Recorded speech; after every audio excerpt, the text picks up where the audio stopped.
আমি পশ্চিমবঙ্গের মেটাব্রুজ থেকে বলছি। বলেন।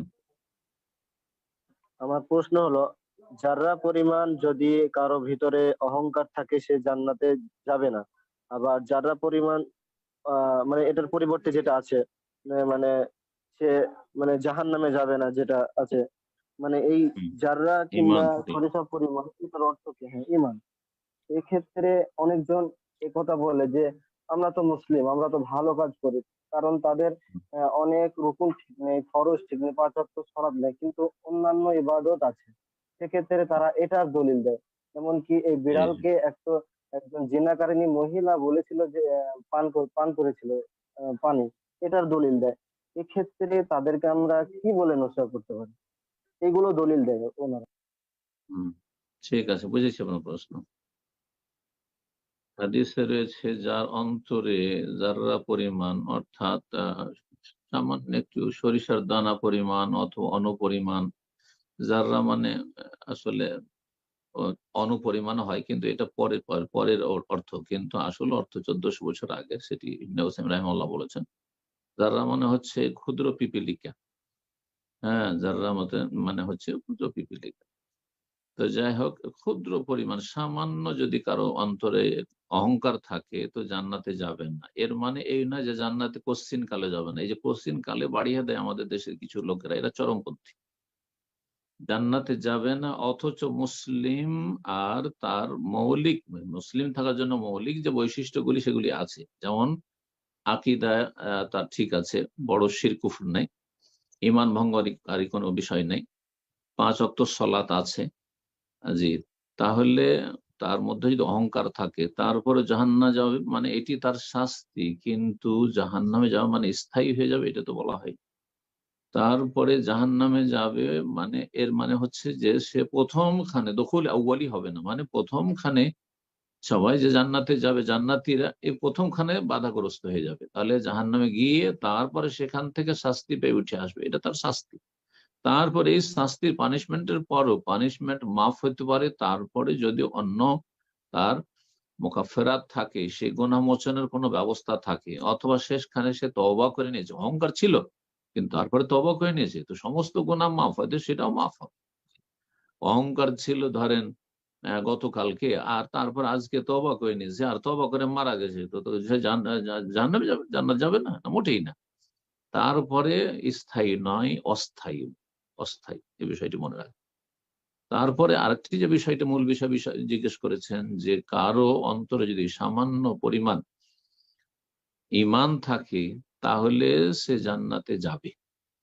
শাফাতের হাদিসে যে বলা হয়েছে যে জাহান্নাম থেকে বের করো যার অন্তরে সরিষা পরিমাণ, জব পরিমাণ ঈমান রয়েছে, এইভাবে বের করা হবে।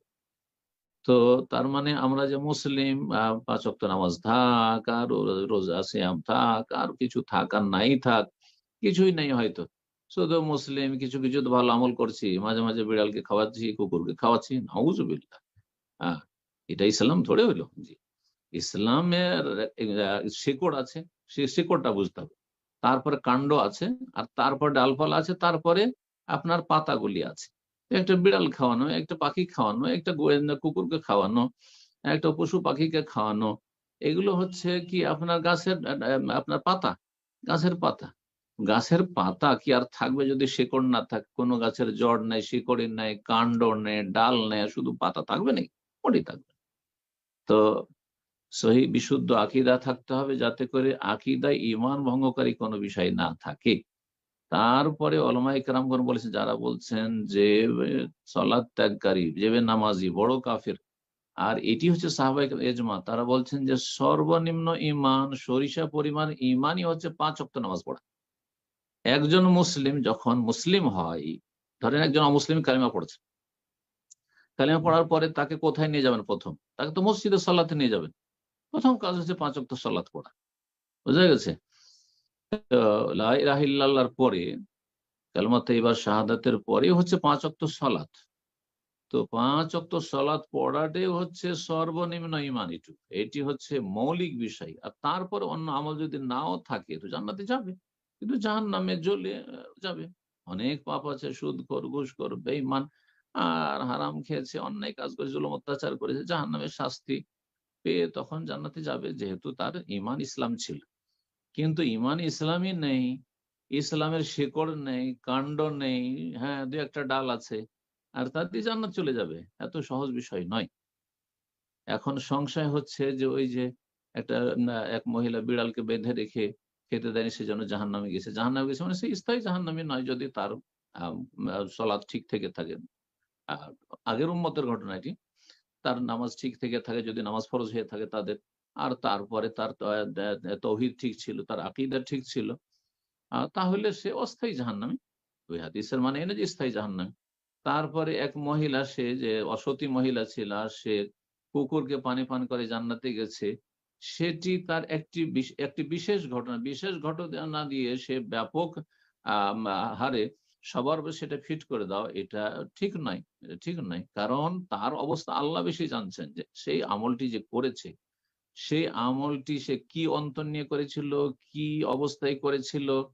আপনি আমি কি সে অন্তর নিয়ে করছি, আমার মধ্যে কি সেই বৈশিষ্ট্যটি আছে? আমি যখন একটা কুকুরকে পান পান করাবো অথবা বিড়ালকে পানি পান করবো, সে বৈশিষ্ট্য কি আছে? সে কি অবস্থায় করেছিল, আল্লাহ তার অন্তর বেশি জানছিলেন। সেই জন্য আল্লাহ তাকে জান্নাত দিয়েছেন। আর তার মানে এতে নয় যে সেই মহিলা তওবা করেনি, এমন কথাও তো তাতে নেই। হ্যাঁ, সেই মহিলা বিনা তওবাতে সে জেনার অবস্থায় চলে গেছে, আর জেনা করে যাচ্ছিল, আর একটা বেশ্যা একটা কুকুরকে পানি পান করে জান্নাতে চলে গেছে। এইগুলো ভুল ব্যাখ্যা আসলে। সে মহিলার তওবা হইল কিনা, এগুলো বিষয় তো সেই হাদিসে নেই। সুতরাং এই কথাগুলি দিয়ে আপনি আপনি পাপে ডুবে থাকবেন, আর বলবেন যে আমি ওইরকম জান্নাতি হয়ে যাবো। আপনি কি গায়েব জানেন যে আপনি কি ওই মহিলার মতো আল্লাহর কাছে হইতে পেরেছেন? না, মোটেই না, জানেন না। সুতরাং ইসলামকে, ইসলামের উৎস থেকে, কোরআন হাদিস থেকে বুঝতে হবে যে ইসলামের একটা ভিত আছে, আর তারপরে ফাউন্ডেশন মজবুত, তারপর দেয়াল মজবুত, আর তারপরে তখন ওপরে বাকিগুলো হইতে হবে। আল্লাহ রব্বুল আলমিন যেন তৌফিক দান করেন, এবং যাদের মধ্যে এইসব সংশয় রয়েছে আল্লাহ তাদেরকে হেদায়েত দান করেন, সংশয় মুক্ত হওয়ার তৌফিক দান করেন।